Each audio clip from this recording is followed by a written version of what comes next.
जिवें कि तुहानूं सारिआं नूं पता कि बरसातां दा मौसम है।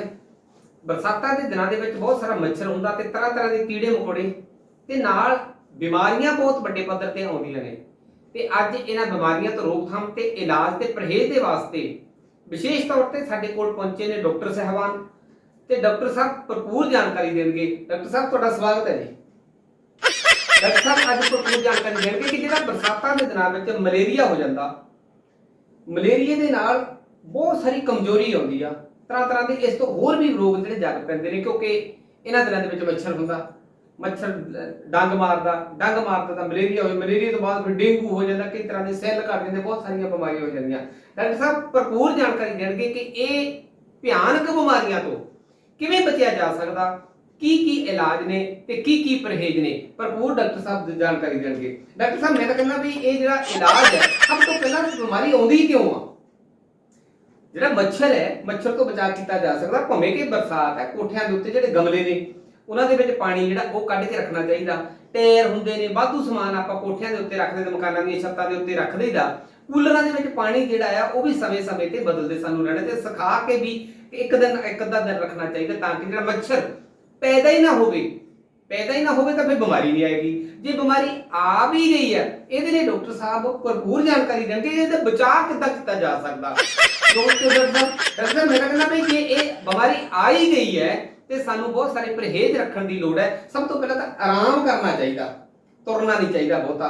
जे तुरदे आ तो फिर थकावट होंदी है, पिनियां खोलदियां, बहुत सारियां होर बीमारियां जिहड़ियां जग पैंदियां। ते मेरा कहना डॉक्टर साहब भाई फिर सौंफ पीनी चाहिए, ग्रो पीनी चाहिए ते सानू जिहड़ा आ टेस्ट समय-समय ते करवाने चाहिए। डॉक्टर साहब इदां ही है ना, डॉक्टर साहब भरपूर जानकारी देणगे ते इहदे टेस्ट किहड़े-किहड़े करवाने चाहिए ने। डॉक्टर साहब भरपूर जानकारी देंगे। डॉक्टर साहब मैं कहना कि सब तो पहला मलेरिया का टेस्ट करवाना चाहिए ते जे टेस्ट करा लिया मान लो जे लक्षण इदां दे आए आ तां ओ किसी चंगे हस्पताल तो ओदा इलाज करवाना चाहिए। क्यों डॉक्टर साहब इदां ही है ना। ते डॉक्टर साहब ये भी है कि सानू जेडे घरां दे उत्ते जेडे कूलर हैगे ने जां होर जेडे आ टायर हैगे ने, गमले हैगे ने, उन्हां दे विच पानी जमा नहीं होण देना चाहिए। डॉक्टर साहब घरां दे आले दुआले जिहड़ा है वातावरण वो भी सानू साफ सुथरा रखना चाहिए। किते टोआ है, किते टिब्बा है ते ओ बचा रखना चाहिए तो पानी खड़ा ना होवे। डॉक्टर साहब ये जिहड़ा मच्छर तो बचा रखना चाहिए, क्रीम लगानी चाहिए, आप जिहड़ा एक अगरबत्ती ला के सोना चाहिए, न्याणे जिहड़े उन्हां नूं इदां बचा रखना चाहिए हैगा। ते नाले डॉक्टर साहब अगली जिहड़ी बीमारी है बदहजमी अजकल हो जाती है, तुहानूं पता भी डॉक्टर साहब भरपूर जानकारी देणगे जिहड़ी बदहजमी हुंदी है, खट्टे ढकार आउंदे ने इन्हां दिनां दे विच तां बहुत अक्सर क्योंकि बाहर जिहड़ा पूरा साफ सफाई नहीं हुंदा, गंदे मंदे हत्थ लगदे, सब्जियां नूं, फ्रूट नूं, गोल गप्पे लोकां नूं खाण दी आदत हुंदी है। डॉक्टर साहब भरपूर जानकारी देणगे कि इहदा इलाज की आ, परहेज की आ, आराम किदां आंदा। ते डॉक्टर साहब की कहना चाहोगे तुसीं? मैं तां कहना भी ये जिहड़ा इलाज है ते पहली गल तां भी परहेज रखना चाहिए भी गोल गप्पे खा ले, बर्गर खा ले, इन्हां दिनां दे विच हत्थ गंदे हुंदे, साफ सफाई दा पूरा ख्याल रखना चाहिए, बाहरलियां चीज़ां तो खास ख्याल रखना चाहिए। ते डॉक्टर साहब मान लो बदहजमी हो ही गई आ, खट्टे ढकार आउण लग पे ने, जिहड़ा हाजमा वो खराब हो गया, फिर डॉक्टर साहब तुसीं की कहना चाहोगे? भरपूर जानकारी देणगे डॉक्टर साहब। मैं कहना डॉक्टर साहब की पहली गल तां इह आ भी मान लो बदहजमी हो ही गई आ, सौंफ जिहड़ी है वो उबाल के पीनी चाहिए। नंबर 2 जिहड़ा पानी है वो उबाल के पीना चाहिए क्योंकि बरसाती दिन हैगे आ। ते बाहरलियां चीज़ां जिहड़ियां है जिवें बर्गर होए जां होर जिहड़ा इदां दा जिहड़ा फास्ट फूड बाहरों चीज़ां जिहड़ियां आ वो खाण वेले ख्याल रखना चाहिए। नाल मैं तां कहना भी पक्कियां सब्जियां जिहड़ियां ज़्यादा पक्कियां सब्जियां, ज़्यादा पक्का फ्रूट जिहड़ा वो तो परहेज करना, थोड़ा जिहा लैरी ते कच्चा फ्रूट जिहड़ा वो इन्हां दिनां दे विच खाना चाहिए। बाहरले वो भी एकदम सफाई करके जे हो सके तो कोसे पानी दे नाल साफ करके ते नाल जिहड़ा पानी पीण वाला आ वो गर्म ਉਹਨੂੰ ठंडा करके फ्रिज च रखिया जा सकता ते वो पीना चाहिए जिहदे नाल ਇਹ बीमारियां का इलाज हो सकता हैगा। ते डॉक्टर साहब ने अगली बीमारी जिहड़ी है वो मान लो गोडे अजकल बहुत बीमारी हैगी आ भी आम सियाणे तां एक पासे नौजवानां दे भी जिहड़े गोडे दुखदे ने, तुसीं इस बीमारियां दे स्पैशलिस्ट हो, तुसीं भरपूर जानकारी दिओ भी जिहड़े ਸਰੋਤੇ ਹੈਗੇ ਨੇ ਵੀ ਉਹ ਬਿਮਾਰੀਆਂ ਤੋਂ, ਜਿਹੜੇ ਗੋਡਿਆਂ ਦੀਆਂ ਬਿਮਾਰੀਆਂ ਹੈਗੀਆਂ ਉਹ ਕਿੱਦਾਂ ਬਚਾ ਰੱਖ ਸਕਦੇ ਨੇ, ਇਹਦਾ ਇਲਾਜ ਕੀ ਨੇ। ਸਰੋਤਿਆਂ ਨੇ ਤੁਹਾਨੂੰ ਸਪੈਸ਼ਲ ਇਸੇ ਕਰਕੇ ਅੱਜ ਕਾਲਾਂ ਪਹਿਲਾਂ ਬਹੁਤ ਆਈਆਂ ਵੀ ਜਿਹੜੇ ਗੋਡਿਆਂ ਦੇ ਸਪੈਸ਼ਲਿਸਟ, ਆਰਥੋ ਸਪੈਸ਼ਲਿਸਟ ਡਾਕਟਰ ਸਾਹਿਬ ਹੈਗੇ ਨੇ, ਉਹਦੀ ਜ਼ਰੂਰ ਜਾਣਕਾਰੀ ਦਿਓ। ਡਾਕਟਰ ਸਾਹਿਬ ਇਹ ਕੀ ਕਹਿਣਾ ਚਾਹੁੰਦੇ ਹੋ? ਡਾਕਟਰ ਸਾਹਿਬ ਮੈਂ ਤਾਂ ਕਹਿੰਦਾ ਵੀ ਸਭ ਤੋਂ ਪਹਿਲਾਂ ਵੀ ਗੋਡੇ ਜਿਹੜੇ ਦੁਖਦੇ ਹੀ ਨੇ, ਦੁਖਦੇ ਕਾਹਤੇ ਨੇ? ਮੈਂ ਤਾਂ ਕਹਿੰਦਾ ਵੀ ਲੋਕਾਂ ਨੇ ਜ਼ਿਆਦਾ ਆਰਾਮ ਜਿਹੜੀ ਦਾਇਕ ਜ਼ਿੰਦਗੀ ਜਿਹੜੀ ਬਤੀਤ ਕਰਨੀ ਸ਼ੁਰੂ ਕਰ ਦਿੱਤੀ ਆ। ਕੋਈ ਸੈਰ ਨਹੀਂ ਕਰਦਾ, ਕੋਈ ਐਕਸਰਸਾਈਜ਼ ਨਹੀਂ ਕਰਦਾ, ਕੋਈ ਯੋਗਾ ਨਹੀਂ ਕਰਦਾ, ਕੋਈ ਜਿਮ ਨਹੀਂ ਜਾਂਦਾ। ਖਾਸ ਕਰਕੇ ਬਜ਼ੁਰਗਾਂ ਨੂੰ ਇਹ ਬਿਮਾਰੀਆਂ ਬਹੁਤ ਹੀ ਆਉਣ ਲੱਗ ਗਈਆਂ। ਕੋਡੀਆਂ ਦੀ ਗਰੀਸ ਮੁੱਕ ਗਈ, ਉਹ ਆਮ ਗੱਲ ਹੋਈ। ਡਾਕਟਰ ਮੇਰਾ ਕੀ ਇਲਾਜ ਹੈਗਾ, ਤੁਸੀਂ ਕੀ ਕਹਿਣਾ ਚਾਹੋਗੇ? ਮੈਂ ਕਹਿੰਦਾ ਪਰਹੇਜ਼ ਰੱਖਣਾ ਬਹੁਤ ਜ਼ਰੂਰੀ ਹੈ। ਡਾਕਟਰ ਸਾਹਿਬ ਵੀ ਇਹ ਜਿਹੜਾ ਪਰਹੇਜ਼ ਸਭ ਤੋਂ ਵੱਡੀ ਗੱਲ ਹੈ ਬਈ ਇੰਨੀ ਵੀ ਆਰਾਮਦਾਇਕ ਜ਼ਿੰਦਗੀ ਨਹੀਂ ਬਣਾਉਣੀ ਚਾਹੀਦੀ ਵੀ ਮੰਜੇ ਤੋਂ ਉਤਰੋ ਹੀ ਨਾ। ਹੁਣ ਤੁਸੀਂ ਦੇਖੋ ਵੀ ਅੱਗੇ ਲੋਕ ਜਿਹੜਾ ਹੱਥੀਂ ਜਦੋਂ ਮਿਹਨਤ ਕਰਦੇ ਸੀਗੇ ਤਾਂ ਹਰ ਇੱਕ ਸਰੀਰ ਦੇ ਅੰਗ ਦੀ, ਹਰ ਇੱਕ ਜੋੜ ਦੀ ਐਕਸਰਸਾਈਜ਼ ਹੁੰਦੀ ਸੀਗੀ, ਤੇ ਉਦੋਂ ਲੋਕਾਂ ਦੇ ਗੋਡੇ, ਕੂਹਣੀਆਂ, ਮੋਰ ਘੱਟ ਦੁਖਦੇ ਸੀ, ਰੀੜ੍ਹ ਹੱਡੀ ਘੱਟ ਦੁਖਦੀ ਸੀ, ਏਦਾਂ ਜੋੜਾਂ ਦੇ ਦਰਦ ਜਿਹੜੇ ਘੱਟ ਹੁੰਦੇ ਸੀਗੇ। ਤੇ ਹੁਣ ਦੇਖ ਲਓ ਹਰ ਚੌਥੇ ਬੰਦੇ ਨੂੰ ਗਠੀਆ ਹੈਗਾ ਆ, ਤੇ ਹਰ ਇਦਾਂ ਦੀਆਂ ਗੋਡਿਆਂ ਦੀਆਂ ਬਿਮਾਰੀਆਂ, ਹੱਡੀਆਂ ਜੋੜਾਂ ਦੀਆਂ ਬਿਮਾਰੀਆਂ ਉਹ ਆਮ ਹੋ ਗਈਆਂ ਹੈਗੀਆਂ। ਤੇ ਹੱਡੀਆਂ ਨੂੰ ਮਜ਼ਬੂਤ ਕਰਨ ਦੇ ਲਈ ਕੋਈ ਖੁਰਾਕ ਉਦਾਂ ਦੀ ਕੋਈ ਖਾਂਦੇ ਨਹੀਂ, ਉਹੀ ਫਾਸਟ ਫੂਡ। ਤੁਹਾਨੂੰ ਦੇਖਿਆ ਵੀ ਕੋਈ ਜਿਹੜਾ ਸੰਤੁਲਿਤ ਭੋਜਨ ਜਿਹੜਾ ਉਹ ਖਾਣ ਤੋਂ ਲੋਕ ਪਰਹੇਜ਼ ਕਰਦੇ ਨੇ। ਡਾਕਟਰ ਸਾਹਿਬ ਕੀ ਕਹਿਣਾ ਚਾਹੋਗੇ ਤੁਸੀਂ ਵੀ ਇਹਦਾ ਇਹ ਇਲਾਜ ਕੀ ਹੈਗਾ? ਡਾਕਟਰ ਸਾਹਿਬ ਮੈਂ ਕਹਿੰਦਾ ਵੀ ਇਹ ਇਲਾਜ ਪ੍ਰੋਪਰ ਇਹਦਾ ਟੈਸਟ ਕਰਵਾ ਕੇ ਪ੍ਰੋਪਰ ਇਹਦਾ ਇਲਾਜ ਕਰਾਉਣਾ ਚਾਹੀਦਾ। ਸਵੇਰੇ ਸਾਜਰੇ ਉੱਠ ਕੇ ਆਕਸੀਜਨ ਦੀ ਮਾਤਰਾ ਜ਼ਿਆਦਾ ਹੁੰਦੀ ਆ, ਸੈਰ ਕਰਨੀ ਚਾਹੀਦੀ ਆ, ਕੋਠੇ ਦੀ ਛੱਤ ਤੇ ਯੋਗਾ ਕਰਨਾ ਚਾਹੀਦਾ, ਜਾਂ ਪਾਰਕ ਜਿੱਥੇ ਇੱਕ ਹਰਿਆਲੀ ਹੈਗੀ ਆ ਉੱਥੇ ਵੀ ਯੋਗਾ ਇਹਦਾ ਕੀਤਾ ਜਾ ਸਕਦਾ, ਐਕਸਰਸਾਈਜ਼ ਕੀਤੀ ਜਾ ਸਕਦੀ, ਜਾਂ ਟਹਿਲਿਆ ਜਾ ਸਕਦਾ, ਸੈਰ ਕੀਤੀ ਜਾ। ਖਾਸ ਕਰਕੇ ਜਿਹੜੇ ਬਜ਼ੁਰਗ ਹੈਗੇ ਨੇ ਉਹਨਾਂ ਨੂੰ ਤਾਂ ਬਿਲਕੁਲ ਹੀ ਸੈਰ ਕਰਨੀ ਬਹੁਤ ਜ਼ਰੂਰੀ ਹੈਗੀ ਆ। ਕੀ ਕਹਿਣਾ ਚਾਹੋਗੇ ਡਾਕਟਰ ਸਾਹਿਬ ਵੀ ਇਹ ਬਿਮਾਰੀਆਂ ਦਾ ਇਲਾਜ ਤਾਂ ਤੁਸੀਂ ਭਰਪੂਰ ਜਾਣਕਾਰੀ ਦਿੱਤੀ ਹੈਗੀ ਆ, ਤੇ ਡਾਕਟਰ ਸਾਹਿਬ ਦੱਸਣਗੇ ਕਿ ਸ਼ੂਗਰ ਦੀ ਬਿਮਾਰੀ ਜਿਹੜੀ ਉਹ ਆਮ ਹੁੰਦੀ ਜਾ ਰਹੀ ਨੇ। ਹਰ ਤੀਜਾ ਵਿਅਕਤੀ ਜਿਹੜਾ ਸ਼ੂਗਰ ਤੋਂ ਪੀੜਤ ਹੈਗਾ ਆ, ਤੇ ਡਾਕਟਰ ਸਾਹਿਬ ਇਸ ਗੱਲ ਦੇ ਲਈ ਸਪੈਸ਼ਲਿਸਟ ਨੇ ਕਿ ਇਹ ਜਿਹੜੀ ਸ਼ੂਗਰ ਹੈ ਕਿਉਂ ਹੁੰਦੀ ਹੈ, ਇਹਦਾ ਇਲਾਜ ਕੀ ਹੈ, ਤੇ ਇਹਦਾ ਪਰਹੇਜ਼ ਕੀ ਆ। ਡਾਕਟਰ ਸਾਹਿਬ ਭਰਪੂਰ ਜਾਣਕਾਰੀ ਦੇਣਗੇ ਕਿਉਂਕਿ ਇਹ ਬੜੇ ਉਤਾਵਲੇ ਨੇ ਸਾਡੇ ਸਰੋਤੇ ਕਿ ਜਿਹੜੀ ਸ਼ੂਗਰ ਹੈਗੀ ਆ ਇਹਦੀ ਜਿਹੜੀ ਮਾਤਰਾ ਕਿਸੇ ਦੀ ਵੱਧਦੀ ਆ, ਕਿਸੇ ਦੀ ਘੱਟ। ਹਰ ਇੱਕ ਬੰਦਾ ਜਿਹੜਾ ਉਹ ਸ਼ੂਗਰ ਦੀ ਬਿਮਾਰੀ ਤੋਂ ਪੀੜਤ ਹੈਗਾ, ਹਰ ਇੱਕ ਜਿਹੜਾ ਮਰੀਜ਼ ਹੈਗਾ ਆ ਉਹ ਲਗਭਗ ਰੋਜ਼ਾਨਾ ਇੱਕ ਗੋਲੀ ਡਾਕਟਰ ਸਾਹਿਬਾਨਾਂ ਨੇ ਇਹ ਭਰਪੂਰ ਜਾਣਕਾਰੀ ਦੇਣਗੇ। ਡਾਕਟਰ ਸਾਹਿਬ ਜਿਹੜੀ ਤੋਂ ਗੋਲੀ ਤੁਸੀਂ ਪੱਕੀ ਲੱਗੀ ਆ ਇਹ ਪੱਕੀ ਹਟਾ ਦੇਣਗੇ, ਕਿਉਂਕਿ ਡਾਕਟਰ ਸਾਹਿਬ ਭਰਪੂਰ ਜਾਣਕਾਰੀ ਦੇਣਗੇ ਕਿ ਇਹ ਜਿਹੜੀ ਸ਼ੂਗਰ ਦੀ ਬਿਮਾਰੀ ਦੀ ਜਿਹੜੀ ਪੱਕੀ ਗੋਲੀ ਡਾਕਟਰਾਂ ਨੇ ਲਾ ਦਿੱਤੀ ਆ ਉਹ ਕਿਵੇਂ ਹਟੇਗੀ, ਇਹ ਡਾਕਟਰ ਸਾਹਿਬ ਉਹ ਜਾਣਕਾਰੀ ਦੇਣਗੇ। ਡਾਕਟਰ ਸਾਹਿਬ ਮੈਂ ਤਾਂ ਕਹਿੰਦਾ ਵੀ ਇਹ ਜਿਹੜੀ ਸ਼ੂਗਰ ਦੀ ਬਿਮਾਰੀ ਆ ਅਸਲ ਦੇ ਵਿੱਚ ਪਹਿਲਾਂ ਤੋਂ ਹੀ ਸਾਨੂੰ ਮਿੱਠਾ ਖਾਣ ਤੇ ਕੰਟਰੋਲ ਰੱਖਣਾ ਚਾਹੀਦਾ ਸੀ, ਨਹੀਂ ਰੱਖਿਆ। ਪਰ ਅੱਜ ਜਿਹੜੀ ਬਿਮਾਰੀ ਹੈ ਇਹ ਲੋੜ ਤੋਂ ਵੱਧ ਚੁੱਕੀ ਹੈ। ਡਾਕਟਰ ਸਾਹਿਬ ਵੀ ਇਹਦੇ ਲਈ ਵੀ ਸੈਰ ਕਰਨੀ ਤਾਂ ਮੈਂ ਕਹਿੰਦਾ ਬਹੁਤ ਜ਼ਿਆਦਾ ਜ਼ਰੂਰੀ ਆ। ਦੂਜੀ ਗੱਲ ਵੀ ਪਾਣੀ ਵੀ ਵੱਧ ਪੀਣਾ ਚਾਹੀਦਾ।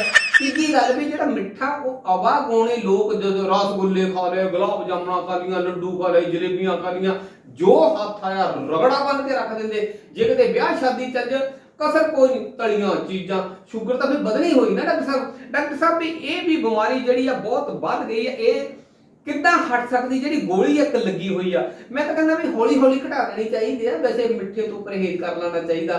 ਗੋਲੀਆਂ ਜਿਹੜੀਆਂ ਦਵਾਈਆਂ ਜਿਹੜੀਆਂ ਆ ਇਹ ਜਿੱਥੇ ਆਰਾਮ ਦਿੰਦੀਆਂ ਉੱਥੇ ਸਰੀਰ ਦੇ ਬਾਕੀ ਹਿੱਸਿਆਂ ਦਾ ਵੀ ਨੁਕਸਾਨ ਕਰਦੀਆਂ ਹੈਗੀਆਂ।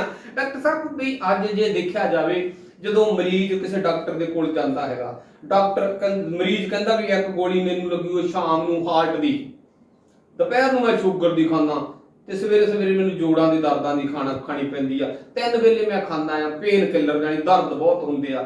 ਤੇ ਲੋਕ ਜਿਹੜੇ ਆਪੇ ਡਾਕਟਰ ਬਣੇ ਪਏ ਨੇ।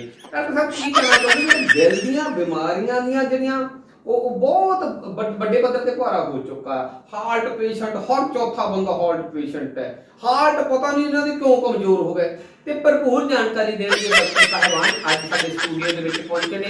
ਮੈਂ ਤਾਂ ਇਹ ਕਹਿੰਦਾ ਵੀ ਤੁਸੀਂ ਡੈਰੀ ਚੱਕ ਕੇ ਪੈਨ ਹੱਥ ਦੇ ਵਿੱਚ ਫੜ ਕੇ ਨੋਟ ਕਰ ਲਓ, ਕਿਉਂਕਿ ਡਾਕਟਰ ਸਾਹਿਬ ਬੜੇ ਸਿਆਣੇ ਨੇ। ਇਹ ਡਾਕਟਰ ਸਾਹਿਬ ਉਹਨਾਂ ਨੇ ਜਿਹੜੇ ਨੁਕਤੇ ਦੱਸੇ ਨੇ ਹੁਣ ਤੱਕ ਤੇ ਜਿਹੜੇ ਦੱਸਣੇ ਨੇ ਨੋਟ ਕਰ ਲਓ। ਕਈ ਵਾਰੀ ਇਹ ਹੁੰਦਾ ਵੀ ਡਾਕਟਰ ਸਾਹਿਬਾਨਾਂ ਦਾ ਮੁੜ ਕੇ ਬਹੁਤ ਦੇਰ ਬਾਅਦ ਗੇੜਾ ਵੱਜਦਾ ਸਟੂਡੀਓ ਦੇ ਵਿੱਚ, ਫਿਰ ਤੁਹਾਡੀ ਭਰਪੂਰ ਜਾਣਕਾਰੀ ਕਈ ਵਾਰੀ ਹਵਾ 'ਚ ਲੰਘ ਜਾਂਦੀ, ਤੁਹਾਨੂੰ ਚੇਤਾ ਨਹੀਂ ਰਹੇਗਾ। ਡਾਕਟਰ ਸਾਹਿਬ ਇਹ ਜਿਹੜਾ ਦਿਲ ਦੀਆਂ ਬਿਮਾਰੀਆਂ ਹੈਗੀਆਂ ਇਹ ਕਿਉਂ ਆਉਂਦੀਆਂ, ਕਿਵੇਂ ਆਉਂਦੀਆਂ? ਸਾਡੇ ਜਿਹੜੇ ਸਰੋਤੇ ਨੇ ਉਹਨਾਂ ਨੇ ਹੱਥਾਂ ਦੇ ਵਿੱਚ ਪੈਨ ਤੇ ਡਾਇਰੀਆਂ ਵੀ ਫੜ ਲਈਆਂ, ਬਹੁਤ ਬਰੀਕੀ ਦੇ ਨਾਲ ਜਾਣਕਾਰੀ ਦਿਓਗੇ ਤਾਂ ਕਿ ਜਿਹੜੇ ਮਰੀਜ਼ ਹੈਗੇ ਨੇ ਉਹ ਤੰਦਰੁਸਤ ਹੋ ਜਾਣ, ਜਿਹੜੇ ਨਵੇਂ ਜਿਹੜੇ ਹੋਰ ਲੋਕ ਹੈਗੇ ਉਹਨਾਂ ਨੂੰ ਦਿਲ ਦੀ ਬਿਮਾਰੀ ਲੱਗੇ ਹੀ ਨਾ। ਕੀ ਕਹਿਣਾ ਚਾਹੋਗੇ ਡਾਕਟਰ ਸਾਹਿਬ? ਡਾਕਟਰ ਸਾਹਿਬ ਮੈਂ ਤਾਂ ਕਹਿੰਦਾ ਵੀ ਸਭ ਤੋਂ ਪਹਿਲਾਂ ਤਾਂ ਇਹ ਹੈ ਬੰਦੇ ਨੂੰ ਸਭ ਤੋਂ ਹਿੱਸਾ ਜਿਹੜਾ ਕੀਮਤੀ ਆ ਬੰਦੇ ਦਾ, ਸੋਲ ਵਾ ਜਿਹੜਾ ਨਾਜ਼ੁਕ ਹੈ, ਉਹ ਬੰਦੇ ਦਾ ਦਿਲ ਹੈ।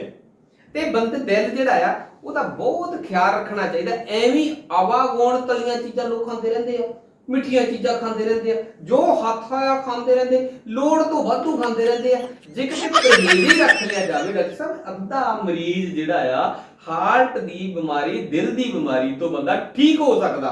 ਮੰਨ ਲਓ ਦਿਲ ਦੀ ਬਿਮਾਰੀ ਲੱਗੇ ਹੀ ਗਈ ਆ ਤੇ ਫਿਰ ਬੰਦੇ ਨੂੰ ਕੀ ਕਰਨਾ ਚਾਹੀਦਾ? ਡਾਕਟਰ ਸਾਹਿਬ ਕੀ ਕਹਿਣਾ ਚਾਹੋਗੇ? ਮੈਂ ਕਹਿੰਦਾ ਵੀ ਪਹਿਲਾਂ ਟੈਸਟ ਕਰਵਾਉਣਾ ਚਾਹੀਦਾ, ਟੈਸਟ ਤੋਂ ਬਾਅਦ ਸਹੀ ਯੋਗ ਹਾਰਟ ਸਪੈਸ਼ਲਿਸਟ ਜਿਹੜਾ ਡਾਕਟਰ ਹੈਗਾ ਆ ਉਹਦੇ ਕੋਲੋਂ ਦਵਾਈ ਲੈਣੀ ਚਾਹੀਦੀ ਹੈ।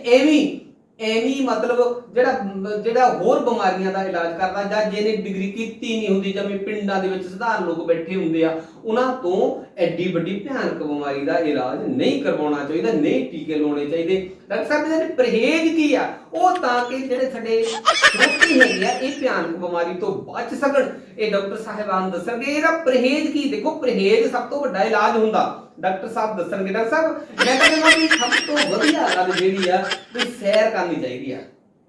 ਡਾਕਟਰ ਸਾਹਿਬ ਦੂਜੀ ਗੱਲ ਇਹ ਆ ਵੀ ਯੋਗਾ ਕਰਨਾ ਚਾਹੀਦਾ। ਡਾਕਟਰ ਸਾਹਿਬ ਵੀ ਜੇ ਕਿਤੇ ਤਲੀਆਂ ਚੀਜ਼ਾਂ ਤੋਂ ਪਰਹੇਜ਼ ਰੱਖਿਆ ਜਾਵੇ, ਜੇ ਕਿਤੇ ਦਿਮਾਗ ਤੇ ਟੈਨਸ਼ਨ ਪਾਉਣ ਦੇ ਨਾਲ ਵੀ ਬੰਦੇ ਦੇ ਦਿਲ ਤੇ ਮਾੜਾ ਅਸਰ ਪੈਂਦਾ ਆ, ਡਾਕਟਰ ਸਾਹਿਬ ਮੈਂ ਕਹਿੰਦਾ ਵੀ ਚਿੰਤਾ ਤੋਂ ਮੁਕਤ ਇਨਸਾਨ ਨੂੰ ਹੋਣਾ ਚਾਹੀਦਾ। ਬੇਬੀ ਜਿਹੜਾ ਦਿਲ ਦੀਆਂ ਬਿਮਾਰੀਆਂ ਜਿਹੜੀਆਂ ਉਹ ਘੱਟ ਲੱਗਦੀਆਂ, ਐਵੇਂ ਨਹੀਂ ਬੋਝ ਪਾਈ ਰੱਖਣਾ ਚਾਹੀਦਾ। ਡਾਕਟਰ ਸਾਹਿਬ ਆਖਰ ਤੇ ਤੁਸੀਂ ਕੀ ਕਹਿਣਾ ਚਾਹੋਗੇ? ਇਹ ਸਾਰੀਆਂ ਜਿਹੜੀਆਂ ਬਿਮਾਰੀਆਂ ਉਹਦੀ ਜੇ ਗੱਲ ਕਰੀਏ, ਸਿਰੇ ਦੀ ਜੇ ਗੱਲ ਕਰੀਏ, ਸਾਰੀਆਂ ਬਿਮਾਰੀਆਂ ਦਾ ਇੱਕੋ ਇਲਾਜ ਜੇ ਗੱਲ ਕਰੀਏ, ਉਹ ਤੁਸੀਂ ਕੀ ਕਹਿਣਾ ਚਾਹੋਗੇ ਡਾਕਟਰ ਸਾਹਿਬ? ਮੈਂ ਤਾਂ ਕਹਿੰਦਾ ਵੀ ਸਾਰੀਆਂ ਬਿਮਾਰੀਆਂ ਦਾ ਇੱਕੋ ਇਲਾਜ ਜਿਹੜਾ ਆ ਬੰਦੇ ਦਾ ਜਿਹੜਾ ਡਿਸਪਲਿਨ, ਅਨੁਸ਼ਾਸਨ, ਸਵੇਰੇ ਵੇਲੇ ਸੈਰ ਕਰਨੀ ਚਾਹੀਦੀ ਆ, ਉਦੋਂ ਬਾਅਦ ਆਰਾਮ ਦੇ ਨਾਲ ਸਾਰੇ ਆਪਣੇ ਕੰਮ ਕਰਨੇ ਚਾਹੀਦੇ ਆ, ਚਿੰਤਾ ਤੋਂ ਮੁਕਤ ਰਹਿਣਾ ਚਾਹੀਦਾ, ਖਾਣਾ ਲੋੜ ਅਨੁਸਾਰ ਖਾਣਾ ਚਾਹੀਦਾ, ਖਾਣਾ ਬੋਡੀ ਦੇ ਅਨੁਸਾਰ ਖਾਣਾ ਚਾਹੀਦਾ। ਮੈਂ ਕਹਿੰਦਾ ਵਿੱਚ ਫਰੂਟ ਦੀ ਮਾਤਰਾ ਜਾਇਜ਼ ਹੋਣੀ ਚਾਹੀਦੀ ਆ, ਨਾਲ ਸਲਾਦ ਵੀ ਹੋਣਾ ਚਾਹੀਦਾ, ਤੇ ਜਿਹੜੇ ਵੈਜ ਜਾਂ ਨੌਨ ਵੈਜ ਆ ਉਹ ਉਨੀ ਕੀ ਖੁਰਾਕ ਰੱਖਣੀ ਚਾਹੀਦੀ ਜਿੰਨੀ ਕੁ ਬੋਡੀ ਝੱਲਦੀ ਆ। ਕਈ ਐਦਾਂ ਖਾਂਦੇ ਨੇ ਜਿਵੇਂ ਕਦੀ ਕੁਝ ਕਿਸੇ ਦੇਖਿਆ ਹੀ ਨਹੀਂ ਹੁੰਦਾ। ਆਪਾਂ ਦੇਖਦੇ ਹਾਂ ਕਿ ਵਿਆਹਾਂ ਦੇ ਵਿੱਚ ਪੈਲਸਾਂ ਦੇ ਵਿੱਚ ਜਾ ਕੇ ਦੇਖਦੇ ਆ, ਉਹ ਐਦਾਂ ਖਾਣਗੇ ਜਿੱਦਾਂ ਕਦੀ ਕੁਝ ਦੇਖਿਆ ਹੀ ਨਹੀਂ ਹੁੰਦਾ। ਅਕਸਰ ਸਰੀਰ ਦੇ ਵਿੱਚ ਜੈਲਵਾ, ਸਰੀਰ ਦੇ ਵਿੱਚ ਸਾਰੇ ਅੰਗ ਨੇ, ਉਹਨਾਂ ਤੇ ਵਾਧੂ ਲੋਡ ਪੈਂਦਾ, ਵਾਧੂ ਪਰੇਸ਼ਾਨ। ਡਾਕਟਰ ਸਾਹਿਬ ਇਦਾਂ ਹੀ ਆ ਨਾ? ਡਾਕਟਰ ਸਾਹਿਬ ਕੀ ਕਹਿਣਾ ਚਾਹੋਗੇ ਆਖਰ ਤੇ ਕਿ ਆਉਣ ਵਾਲੇ ਸਮੇਂ 'ਚ ਮੰਨ ਲਓ ਜਿਹੜੀਆਂ ਤੁਸੀਂ ਅੱਜ ਜਾਣਕਾਰੀ ਦਿੱਤੀ ਆ, ਫਿਰ ਕਿਤੇ ਸਟੂਡੀਓ 'ਚ ਤੁਸੀਂ ਨਹੀਂ ਹੈਗੇ ਤੇ ਸਟੂਡੀਓ ਦੇ ਵਿੱਚ ਤੁਸੀਂ ਹੈ ਨਹੀਂ, ਤੇ ਫਿਰ ਵੀ ਬਿਮਾਰੀ ਦੇ ਲਈ ਕੋਈ ਜਾਣਕਾਰੀ ਲੈਣੀ ਹੋਵੇ, ਦਵਾਈ ਦੇ ਲਈ ਜਾਣਕਾਰੀ ਲੈਣੀ ਹੋਵੇ, ਪਰਹੇਜ਼ ਦੇ ਲਈ ਜਾਣਕਾਰੀ ਲੈਣੀ ਹੋਵੇ, ਉਹ ਕਿਵੇਂ ਲੈ ਸਕਦੇ ਨੇ? ਡਾਕਟਰ ਸਾਹਿਬ ਮੈਂ ਕਹਿੰਦਾ ਵੀ ਮੇਰਾ ਨੰਬਰ ਹੀ ਦੇ ਦਿੰਦੇ ਆ, ਵੀ ਮੇਰਾ ਨੰਬਰ ਹੈਗਾ 98 146 6570। ਜਦੋਂ ਵੀ ਡਾਕਟਰ ਸਾਹਿਬ ਉਹਨਾਂ ਦੀ ਤੁਹਾਨੂੰ ਜ਼ਰੂਰਤ ਹੋਏਗੀ ਬਿਮਾਰੀ ਦੀ, ਕੋਈ ਇਲਾਜ ਦੀ, ਕੋਈ ਪਰਹੇਜ਼ ਦੀ, ਕੋਈ ਦਵਾਈ ਦੀ, ਕੋਈ ਟੈਸਟਾਂ ਦੀ, ਕੋਈ ਸਲਾਹ ਲੈਣੀ ਹੋਵੇ, ਤੁਸੀਂ ਮੇਰੇ ਨੰਬਰ ਤੇ ਸੰਪਰਕ ਕਰ ਲਓ। ਡਾਕਟਰ ਸਾਹਿਬ ਤੁਸੀਂ ਭਰਪੂਰ ਜਾਣਕਾਰੀ ਦਿੱਤੀ ਹੈ, ਤੁਹਾਡਾ ਤਹਿ ਦਿਲ ਤੋਂ ਧੰਨਵਾਦ ਹੈ। ਆਉਣ ਵਾਲੇ ਸਮੇਂ ਦੇ ਵਿੱਚ ਇਸੇ ਤਰੀਕੇ ਦੇ ਨਾਲ ਜਿਹੜੀਆਂ ਹੋਰ ਵੀ ਭਿਆਨਕ ਬਿਮਾਰੀਆਂ ਹੈਗੀਆਂ ਤੇ ਉਹਨਾਂ ਤੋਂ ਬਚਾਅ ਦੇ ਲਈ ਤੁਹਾਨੂੰ ਅਸੀਂ ਸਮੇਂ-ਸਮੇਂ ਤੇ ਬੁਲਾ ਕੇ ਤੁਹਾਡੇ ਜਿਹੜੇ ਅਣਮੁੱਲੇ ਜਿਹੜੇ ਵਿਚਾਰ ਹੈਗੇ ਨੇ ਉਹ ਅਸੀਂ ਸਰੋਤਿਆਂ ਤੱਕ ਸਾਂਝੇ ਕਰਦੇ ਰਹਾਂਗੇ। ਬਹੁਤ ਬਹੁਤ ਤੁਹਾਡਾ ਧੰਨਵਾਦ ਜੀ।